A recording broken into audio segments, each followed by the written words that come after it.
Jamuna Tira Vanachari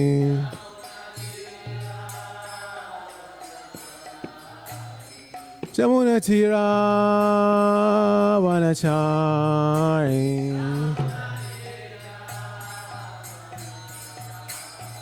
Jaya Radha Madhava Kunja Bihari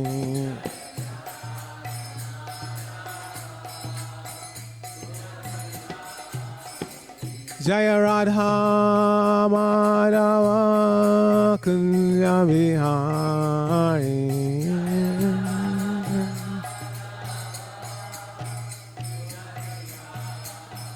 Jaya Rukmini Dwarkadish Rukmini Dwarkadish Rukmini Dwarkadish Rukmini Dwarkadish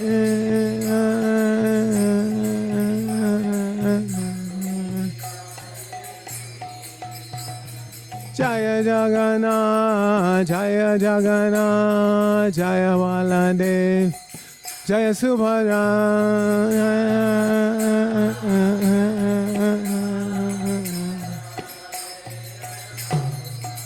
Jaya Gauranitai, Gauranitai, Gauranitai, Gauranitai.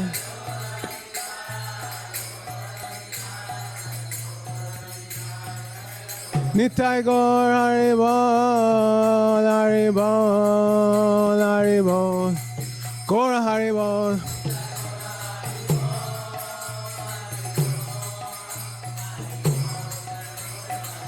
Jaya Jaya Prabhupada, Prabhupada, Prabhupada, Jaya Prabhupada.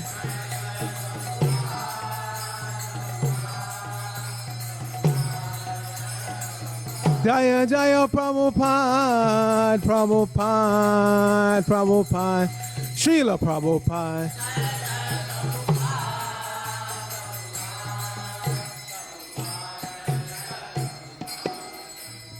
Gaur Premanandi Hari Haribo Jaya Om Vishnupad Paramahansa Parivrajaka Acharya Asatara Sasashri Shriman ISKCON BBT Founder Acharya Divine Grace A.C. Bhaktivedanta Swami Maharaj Prabhupada Ki Jai Nitya Lila Pravishna Om Vishnupad Divine Grace Srila Bhakti Siddhanta Saraswati Thakur Prabhupada Ki Jai Ananta Koti Vaishnavrinda Ki Jai Nam Acharya Srila Haridas Thakur Ki Jai Prem Se Kaho Shri Krishna Chaitanya Prabhu Nityananda Shri Advaita Gadadhar Srivasadi Gaur Bhaktivinoda Ki Jai Shri Shri Radha Krishna Gopa Gopana Shama Kunda Radha Kunda Gira Govardhan Ki Jai Shri Brajamurma Namanam Ki Jai Shri Navadvip Mayapur Dham Ki Jai Shri Achal Jagannath Puri Dham Ki Jai Ganga Mai Ki Jai Jamuna Mai Ki Jai Bhakti Devi Ki Jai Shrimati Tulsi Maharani Ki Jai. It was beautiful worship. Shri Shukmini Dwarkadish Ki Jai Shri Shukmini Dwarkanath Ki Jai Shri Shri Jagannath Baladev Subhadra Ki Jai Shri Shri Gaurnitai Ki Jai Samabeta Bhaktivinoda Ki Jai Going back to home, back to Godhead Ki Jai ISKCON Los Angeles Yatra Ki Jai Brihad Madanga Transcendental Book Distribution Ki Jai International Food for Life Transcendental Prasadam Distribution Ki Jai Shri Harinam Sankirtan Ki Jai Nitai Gaur Premanandi Hari Haribo. All glories to the seven devotees. All glories to the seven devotees. All glories to the seven devotees. All glories to Sri Sri Guru and Gauranga glories to the Prabhupada.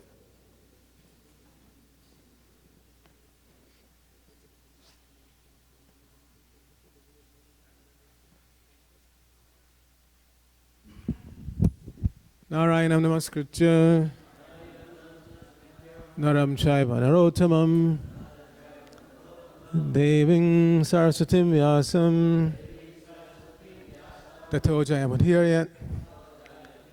Before reciting the Srimad Bhagavatam, which is our very means of conquest, let us offer respectful obeisances unto the personality of God and Lord Narayan, unto Narayan Rishi, the supremest human being, unto Mother Saraswati, the goddess of learning, unto Srila Vyasadeva, the author, and unto Srila Prabhupada, who is the translator, commentator, and our spiritual master. Nashta Prayeshu Bhadreshu Nityam Bhagavata Sevaya Bhagavatyuttama Shloke Bhaktir Bhavati Naistaki. By regularly attending the Srimad Bhagavatam class and by rendering service unto the pure devotee, all that is troublesome to the heart is almost completely destroyed, and loving devotional service unto the personality of Godhead, whose worship with transcendental songs becomes established as an irrevocable fact. Om Namo Bhagavate Vasudevaya. Om Namo Bhagavate Vasudevaya. Om Namo Bhagavate Vasudevaya.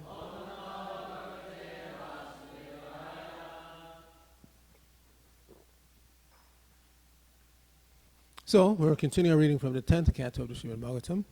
We're in chapter 2, and today's text is 22.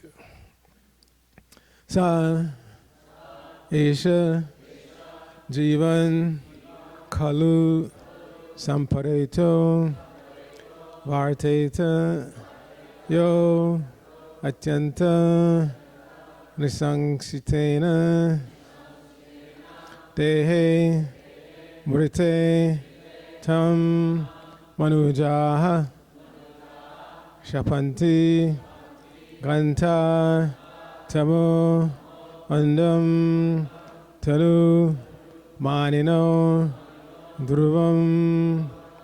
It's understood when you see the apostrophe that there's actually an A there, but it indicates that you run them together. There's Sandhya when you recite the verse. So when we say the word individually, we put the A, but when we run it together, when we recite the verse, we'll run it together. Sa Esha Jivan Kalu Sampareto Varteta Yotyanta Nishangsitena Dehe Mrte Tang Manujak Shapanti Ganta Tamondang Tanumani Nodruvam Sa Esha Jivan Kalu Sampareto Varteta Yotyanta Nishangsitena Dehe Mrte Tang Manujak Shapanti Ganta Tamondang Tanumani Nodruvam Sa Esha Jivan Kalu Sampareto Varteta Yotyanta Nishangsitena Dehe Mrte Tang Manujak Shapanti Ganta Tamondang Tanumani Nodruvam. Please chant. Sa Esha Jivan Kalu Sampareto Varteta Yotyanta Nishangsitena Dehe Mrte Tang Manujak Shapanti Ganta Tamondam Tanumani Nodruvam Sa Esha Jivan Kalu Sampareto Varteta Yotyanta Nishangsitena Dehe Mrte Tang Manujak Shapanti Ganta Tamondang Tanumani Nodruvam Sa Esha Jivan Kalu Sampareto Varteta Yotyanta Nishangsitena Dehe Mrte Tang Manujak Shapanti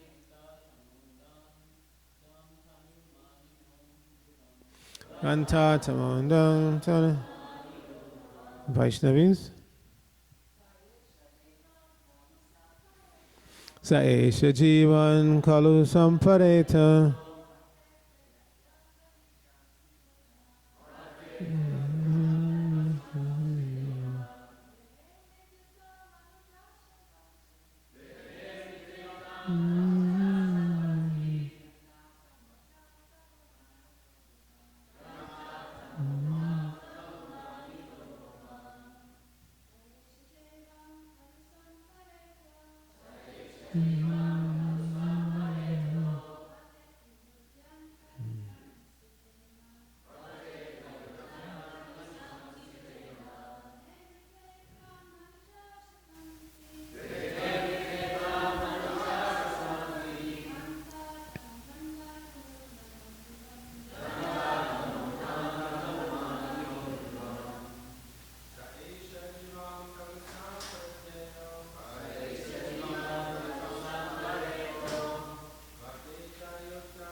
just so there's no confusion, usually we have the men chant, then the ladies chant, and then I may ask if anyone else would like to chant. So, any other ladies would like to chant before we move on? You sure? Okay. So, synonyms. Saha, he. Eshaha, that jealous person. Jivan, while living. Kalu, even. Samparetaha is dead. Varteta continues to live. Yaha, anyone who. Atyanta, very much. Risangsitena, by executing cruel activities. Dehe, when the body. Mrite is finished. Tam, him.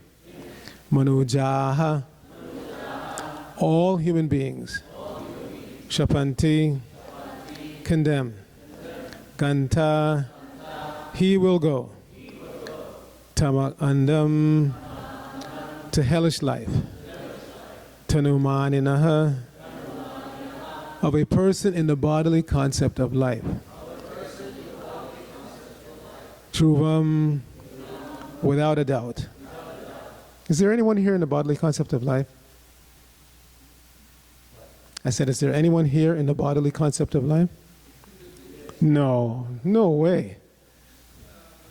Not possible. After all these years of Prabhupada hammering us, you're not this body, you're a spirit soul. Okay, Srila Prabhupada's translation. A person who is very cruel is regarded as dead even while living. For while he is living or after his death, everyone condemns him. And after the death of a person in the bodily concept of life, he is undoubtedly transferred to the hell known as Andatama. Please repeat. A person who is very cruel is regarded as dead even while living. For while he's living or after his death, everyone condemns him. And after the death of a person in the bodily concept of life, he's undoubtedly transferred to the hell known as Andatama.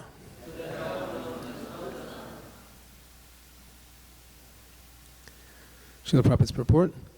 Kamsa considered that if he killed his sister while living, he would be condemned by everyone, and after death, he would go to the darkest region of hellish life because of his cruelty. It is said that a cruel person like a butcher is advised not to live and not to die. While living, a cruel person creates a hellish condition for his next birth, and therefore he should not live. But he is also advised not to die, because after death he must go to the darkest region of hell. Thus, in either circumstance, he is condemned. Kamsa, therefore, having good sense about the science of the soul's transmigration, deliberately refrained from killing Devaki. In this verse, the words Ganta Tamondang Tanumani no Dhruvam are very important and require extensive understanding.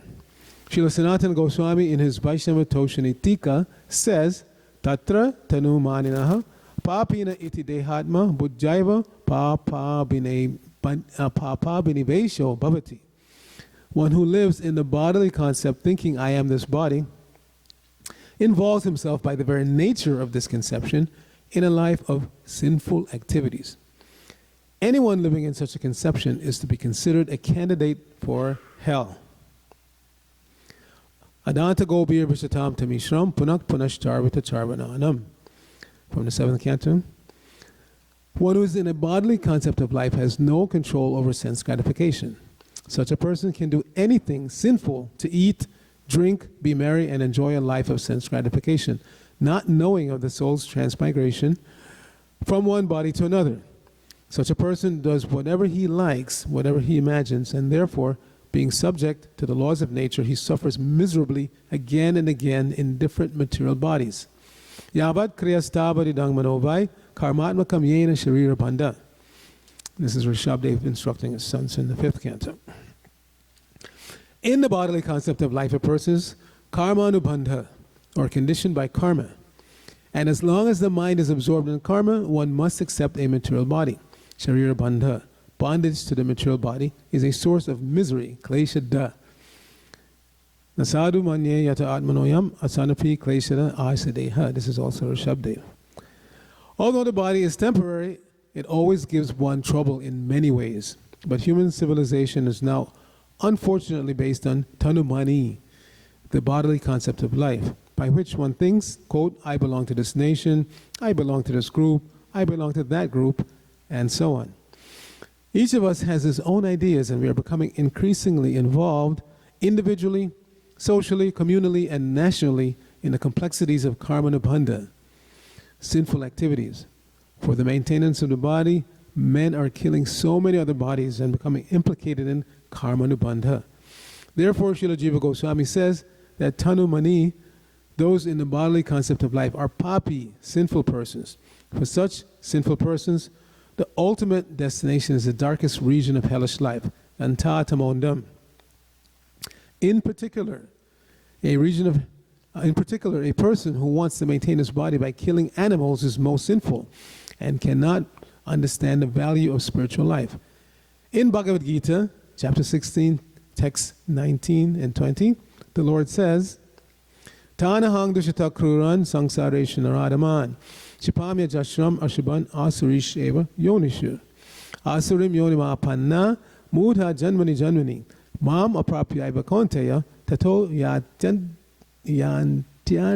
mam gatim. Which means those who are envious and mischievous, who are the lowest among men, are cast by me into the ocean of material existence, into various demoniac species of life. Attaining repeated birth among the species of demoniac life, such persons can never approach me. Gradually, they sink down to the most abominable type of existence. End of translation.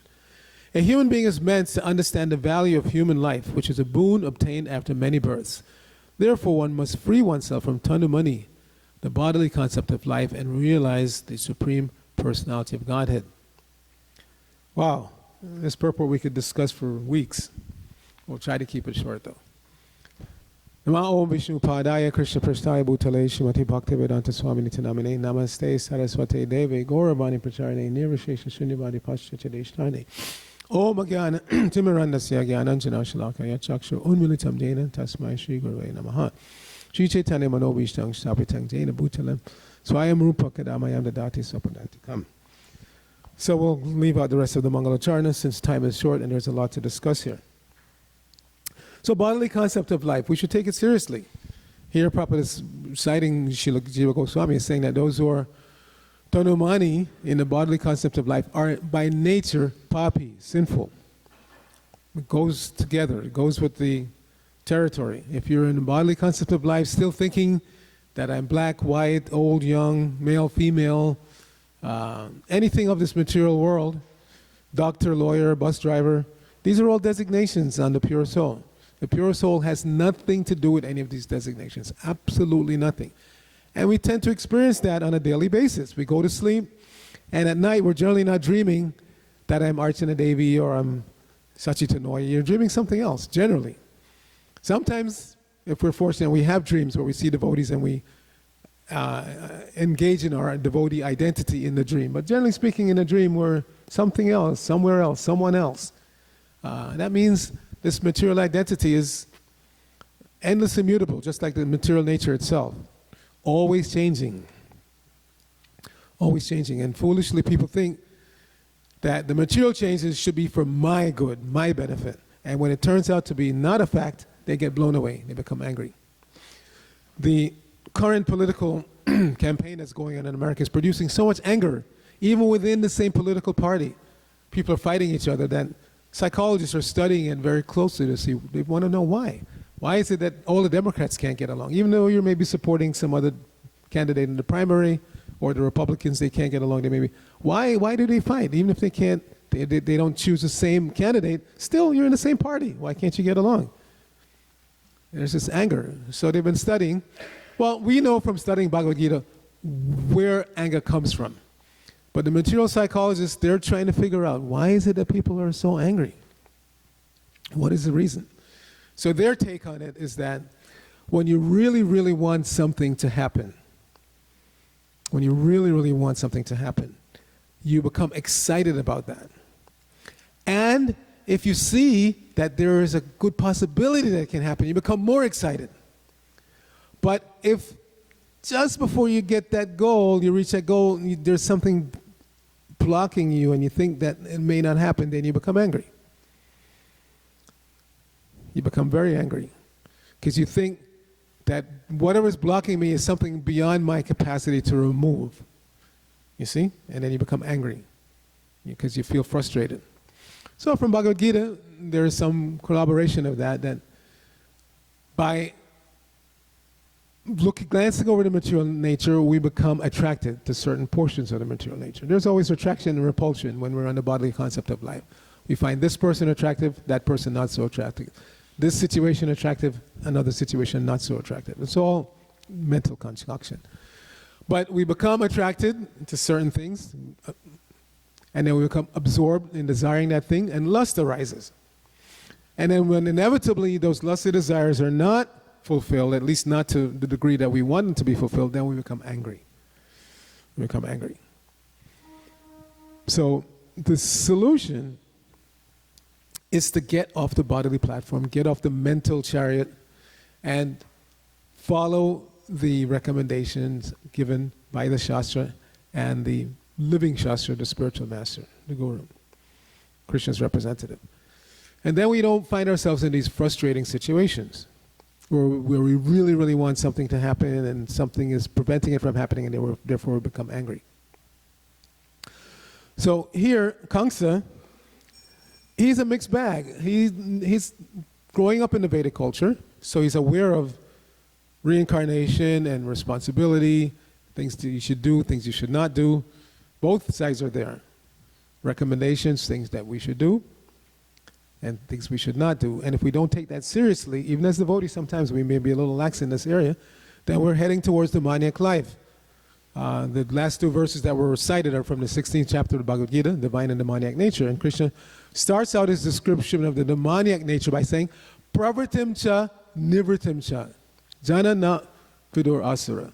Those who are heading in the demonic direction, they don't know what is to be done and what is not to be done.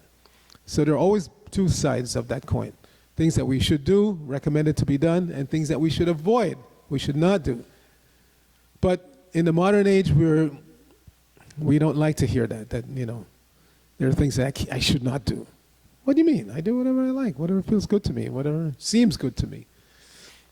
But that's not necessarily the right thing for us. It's not always what feels good that is right for you, especially in the beginning. This is also mentioned in the Bhagavad Gita, that happiness in the mode of passion, immediately there's some pleasurable reaction, and I'm thinking, wow, this is great, let me go after it. But gradually it declines. That same thing that was giving you happiness starts to give you less and less and less, and ultimately you want to get away from it, or him or her. Not giving you any pleasure anymore. I don't like you anymore. Please leave me alone. As somebody in our community, I'm not revealing anything, this person put it on Facebook. Please forget you know my phone number. That means the relationship turned sour, and now this person is saying, forget about me. I don't like you anymore. So this is the nature of the material world. Attraction and repulsion based on mental concoction. Krishna mentions that early in the Bhagavad Gita, also in the 2nd chapter, that when we get off this mental platform and we become fixed in the self, then we become known as persons of steady consciousness. You see? Consciousness is unsteady if you give in to this attraction and repulsion. If we want to have steady consciousness, then we have to get off this platform of being attracted simply on the basis of material consideration. And we should do what we know we should do. And Prabhupada has hammered it home to us what we should do and what we should not do. So Kamsa, though, because he's not recognizing any authority higher than himself, he accepts the portions that he wants and rejects whatever he doesn't want. When it's convenient, he will follow Vedic injunctions, and when it's not convenient, he'll kill children. You see? Not accepting any higher authority. But we don't have that luxury. We have to know that There is higher authority, and there's a price to pay, just like it's mentioned in today's verse about andatama. So it made me go back to the 5th canto to look up, and it's right there in the chapter summary of the 26th chapter of the 5th canto, the description of all the different hells and how you get there. Very interesting. If you haven't read it in a while, I suggest you read it, because it shows how tightly bound up we are in terms of the reactions that we have to answer to later on in life, in this life or in the next life. For instance, if you receive a guest improperly and don't feed them, but instead enjoy food on your own, you are sent to the hell known as Krimi Bhojana, where an unlimited number of insects and worms constantly bite you. If you don't receive a guest properly. Hare Krishna. If you're a government official and you don't perform your duty properly, and in the course of your duty you condemn an innocent person, you're sent to hell. You're sent to hell. I think it's called Kshara Kardama, that particular hell. So every single thing that we do, or don't do, just like I said, if you don't receive somebody properly, especially when you deal with Vaishnavas, it's stated in another place that if you're not happy upon seeing a Vaishnava, you're punishable. You're punishable. So human life has to be lived so carefully, so carefully. And now if we read that chapter again, we realize how much we owe Srila Prabhupada. If Srila Prabhupada had not come along and plucked us out of this material whirlpool, we would be suffering in this material world indefinitely. So this is why it is impossible to repay the spiritual master.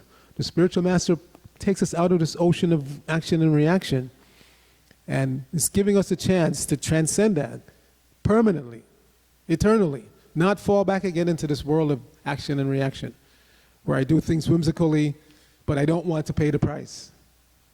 You see? People don't want to pay the price. They don't want to even accept anymore. Or they partially believe like Kamsa.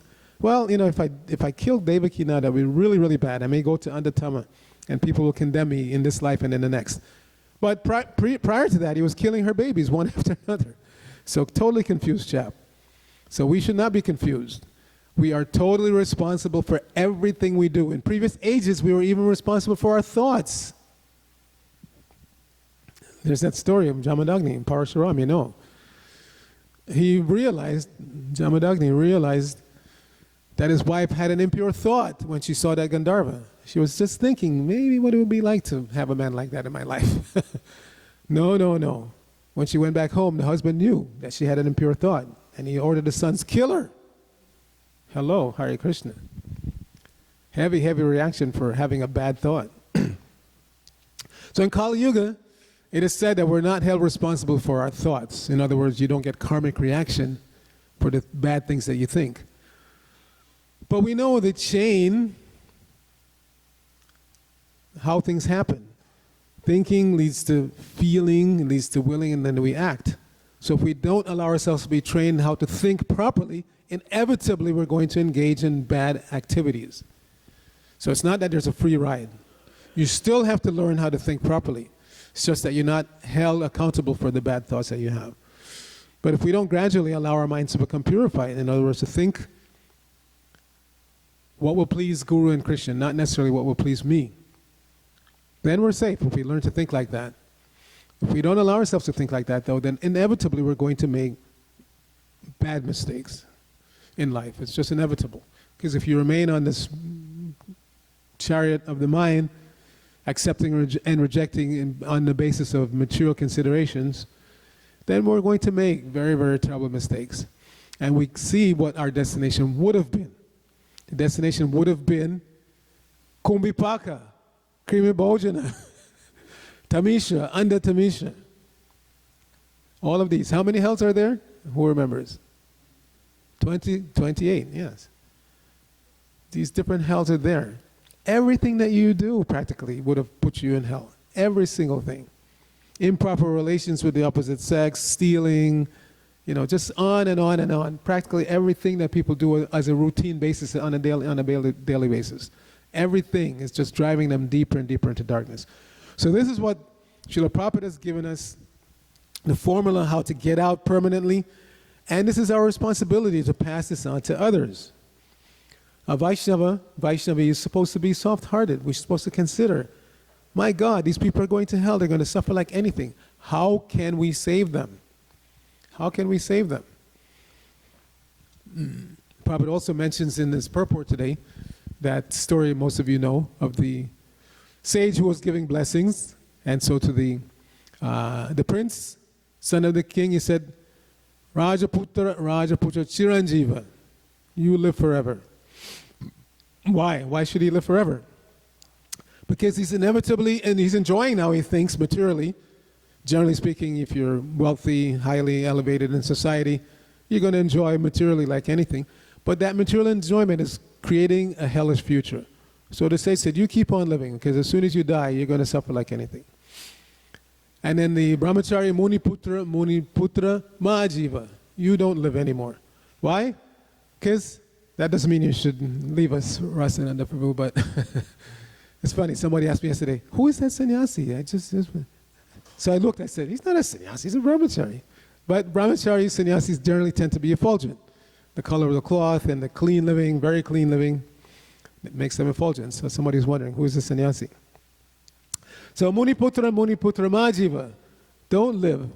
Why would you say that to a brahmachari, don't live? Because generally speaking, the brahmacharis in Vedic culture at least, they're living a very austere life, and they don't even eat unless the spiritual master tells them to eat. So very, very austere life. So he said, you're building up so much pious credit, it will take you back to Vaikuntha. Better you go now. And then to the Vaishnava, he said, Jivava Marava, you live or you die, as you like. Because you're simply now, why? Why is that a benediction for the Vaishnava? Because Vaishnavis, they're simply engaged in Krishna service now, and after giving up this particular body, that's what they'll continue doing. Even if they get another material body or they go back to the spiritual world or wherever they go, they're going to be doing the same thing. Worshipping the deities, chanting Hare Krishna, distributing spiritual knowledge. So, doesn't matter. This body, another body, doesn't matter. And then for the butcher, what did he say? Who remembers? Ma jiva ma maram. Don't live, don't die. So Prabhupada mentioned that in today's purport. Why is that? Because when you're living, you're engaged in a nasty occupation. Can you imagine? Slaughtering animals. Even nowadays when they do it, in industrial complexes far away from people so everybody can't see what's going on, still it's a horrible business. Whether you're individually one-on-one, like they used to do in the old days, somebody wants a goat, so they grab the goat and they kill it. Or they're doing it in a mass way like they do in the mass abattoirs nowadays. It's a nasty business. Very, very nasty business. So why would you want to live, engage in such nasty activities? But if you die, you're going to suffer like anything. We know in the story of Mrgari the hunter, that Narad Muni, by his mystic powers, he showed him what was waiting for him. All those animals that you kill and you used to make them suffer before death, half kill them and then have fun watching them die, they were all waiting in subtle forms, just waiting to rip him apart. So that's part of what made him decide to become a Vaishnava. He didn't just decide, on the spur of the moment. He realized that if I don't follow Narada Muni's instructions, this is what's waiting for me. I'm going to suffer terribly. So we should be in a very thankful mood that if we had not or do not follow Srila Prabhupada's recommendations, that's what was waiting for us. Hellish life. You can't avoid it. No matter how much of a goody two-shoes you think you are. I'm a vegetarian, I'm a vegan, I'm a this, I'm a that, I love nature. Still, with every breath, with every time you turn on your stove, every day, practically every moment, you're killing some living entity. And that living entity has a right to live. It's not that because they're an insignificant ant or smaller than ant you can't even see that they don't have a right. They have a right to live. So we are very proud sometimes of being vegan, vegetarian, whatever. First of all, I've said this before, if you're a Christian conscious person, if you're a Vaishnava, you cannot be a vegan. A vegan is not somebody who takes ahimsa milk. That's not possible. So don't even call yourself a vegan. You're a ahimsa vegetarian. Okay, that's all right. But you can't be a devotee of Krishna and a vegan at the same time. It's not possible. Vegans don't take animal products under any circumstances. They don't even want honey, what to speak of milk or cheese or something like that. They don't care if it's a hingsa or not a hingsa. So if you're a Hare Krishna devotee, you can't be a vegan. You can be a hingsa vegetarian. So sometimes people become proud. I'm vegetarian, I'm vegan, whatever. But they're also killing. They're also killing. What to speak of if they don't offer that vegan wrap. If you don't offer that vegan wrap, you're going to hell. Krishna says in the third chapter, that Yogashisatsanakshanta mujante sarvakilbashai bunjate tetagam papam ye pachancha makarnan. See, the devotees of the Lord are relieved of sinful reaction because they offer whatever they eat in sacrifice. Those who are eating only for their own pleasure verily eat only sin. It doesn't matter if it's a vegan burger or whatever. If you're eating for your own pleasure, you're eating only sin. Krishna says that. It's not my opinion or Prabhupada's opinion. The Supreme Lord says this. We should take it seriously. Because sometimes devotees I see, especially online, they're saying, oh, I found this new vegan restaurant in such and such place, and they just go there and buy a vegan burger and eat it. You're eating sin. It has to be offered to Krishna. Sometimes we relieve ourselves of this responsibility. Oh, it's just fruit. I can eat it. But remember what happened with Bhaktivinoda Thakur and Srila Bhaktisiddhanta. As a child, Bhaktisiddhanta was eating a mango that was not offered. His dad said, hello? Was that offered? No. Then you're not supposed to eat it. And then for the rest of his life, he wouldn't take mango. He took it so seriously. So we should take it seriously. We don't have a license to eat without offering. We don't have that, even if it's a very simple offering. It doesn't have to be elaborate. We know you don't have to have, install deities and that. No. You have a picture of your guru on your iPhone, put it up against the dashboard, offer the banana. What's the problem? We should take it seriously. We don't take it seriously that there is reaction for the things that we do that we should not do. That's the problem. We don't believe that there are reactions. We think it's a free ride. If I think it's okay, then it's okay. But that's not how the Vedic culture is structured. If, again, read that chapter summary of 526, it is eye-opening. Every single thing you do or don't do. Not just the bad ones like killing a brahmana, where you get sent to that planet that's made of copper and it's heated from underneath and the sun is burning down on top and you just suffer and suffer. Not just something really bad like killing a brahmana. Every little thing like not receiving a guest properly and not feeding them nicely. Every little minute thing in life produces some reaction that we have to suffer for if we are not careful. So Kamsa, we know his fate ultimately. He's actually fortunate. He's going to suffer like anything, waiting for death, personified Krishna to come. But he gets killed by God, so he's actually fortunate in that regard. But the average person is not so fortunate. They die, they live a miserable life, they die a miserable death, and they suffer like anything after death. So it's our duty to assist Srila Prabhupada in distributing this knowledge so people can save themselves from suffering like anything in this life and the next. That's why we go out on Harinam, and I guess we'll have a big Harinam this week. And some or other the organizers were not planning on getting the buses and going down to Venice Beach like they normally do for Prabhupada Festival, but I think we should have a big Harinam anyway. And so many devotees will be here coming from out of town. And we can organize a Harinam. We don't need to have the buses. We can go by car, or now there's a train even that goes to Santa Monica. We'll get there somehow or other. And chant, Hare Krishna, Krishna Krishna, Hare Hare, Hare Rama, Rama Rama, Hare Hare. So we can stop here. Any questions, comments? Yes, Mataji? Mother Shampriya had her hand up first. Beat Brigopati for, wow, that's amazing.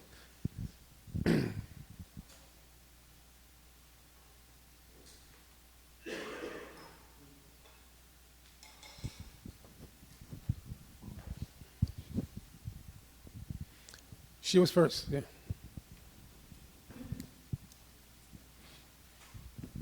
Thank you, Prabhu. One of you were bringing up at the beginning of the class about the bodily concept of life, and I think that's probably one of the first things that anyone learns when they come to the Hare Krishna movement, is that we're spirit, soul, and we're not this body.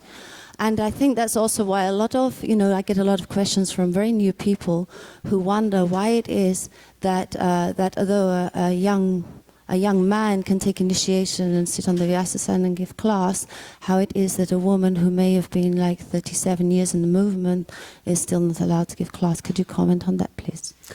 Well, I'd have to know exactly who you're talking about. I mean, ladies give class in this community all the time. Now, if you're speaking about a particular young lady or a particular young man, the general understanding is from Srila Prabhupada that in general, when it comes to preaching, if there's a qualified man and a qualified woman, the qualified man should speak. But, we try to be as egalitarian as possible. We want to encourage everyone to preach. And I think that is the mood here. The ladies give Bhagavad Gita class, the ladies give Srimad Bhagavatam class, the ladies go on preaching engagements. It may not be a exact 50-50 split, but that wasn't Prabhupada's mood either when he was here. It's not that he wanted, one day a lady, one day a man. That was not the mood that Prabhupada had. In general, in the Vedic culture, as you know, this field of preaching was left to the men, but Prabhupada understood that in the West, men and women intermingle freely, so he didn't try to establish the Vedic standard here. He got criticized for it, by the way. But I think in this community, there are opportunities for women to preach. They sit on this very Vyasasana, which actually should not be done in most cases. The general etiquette is that one should not sit on the same seat that one's spiritual master sits on. So for those who are disciples of Srila Prabhupada's disciples, technically they should not sit on this chair, because this is where their gurus sit when they come to give class. Yeah.